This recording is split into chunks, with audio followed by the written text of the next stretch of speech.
The rules-based international order that once anchored global stability is gone. For decades, nations, big and small, relied on shared norms to guide trade, diplomacy, and security. Today, that foundation has collapsed, replaced by a world where power, not principle, sets the terms. Economic might is now a weapon. Tariffs punish rivals, access to banking is restricted, and supply chains are used for leverage. The tools that once built prosperity now serve as instruments of coercion. Pretending the old system still exists is not just naive, it's dangerous.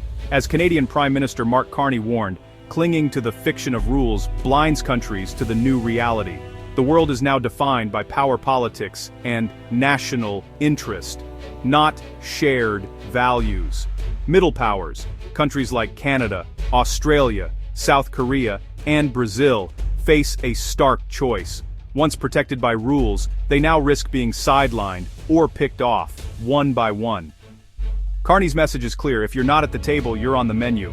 The rupture is real and survival depends on adaptation. For middle powers, the only way forward is to recognize the new landscape and act together. The era of relying on superpowers for protection is over. The question now, will they unite or be left behind? The stakes have never been higher. At the World Economic Forum in Davos, Carney didn't mince words. The rules-based order is finished. He called out the great powers, America, China, Russia, for dismantling the very system they built. Economic integration, once a force for peace, is now a tool for coercion.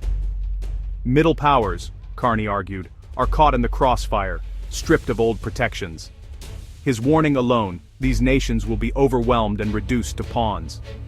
His call to action: unite, form new alliances based on shared interests, and build their own forms for influence. The choice is stark: shape the future or be shaped by it. Carney's speech was a wake-up call for every nation not sitting at the head of the table. The era of passive reliance is over. It's time for middle powers to step up and lead. Carney's answer for middle powers is value-based realism. It's not about choosing between ideals and interests, they're inseparable now. Realism means facing the harshness of power politics. Value-based means holding firm on democracy, sovereignty, and human rights. The second pillar: variable geometry. Forget rigid alliances. Build flexible coalitions for each challenge. For trade, partner with ASEAN. For Arctic security, work with NATO allies. For tech, team up with South Korea or Australia. This approach lets Canada and others adapt quickly, avoiding overdependence on any one partner. Recent deals with China and Qatar show pragmatic engagement, while NATO ties remain strong. Diversification is security in a fractured world. By being clear on values and nimble in partnerships, middle powers can punch above their weight. Canada's resources, tech, and talent make it indispensable, if it plays smart. The new playbook: build wide, diverse networks, and stay flexible. In this world, adaptability is power. For Canada, the biggest challenge is its neighbor, the United States. Trump's return to the White House ended the old Canada-US relationship, replacing it with pressure and unpredictability. Tariffs, threats, and dismissive rhetoric have become the norm. Canada's economic dependence on the US is now a vulnerability, not a strength. Carney's government faces a constant balancing act: defend sovereignty without triggering economic disaster. Trump's transactional approach has strained alliances worldwide, not just with Canada. In response, Carney reaffirmed support for allies like Denmark and NATO, signaling Canada won't be bullied. The urgency to diversify, economically and diplomatically, has never been greater. Relying on the US alone is no longer viable. Canada's new strategy: build partnerships everywhere, reduce dependence, and assert its own interests. The message: Canada will not be anyone's 51st state. Canada is acting, not just talking.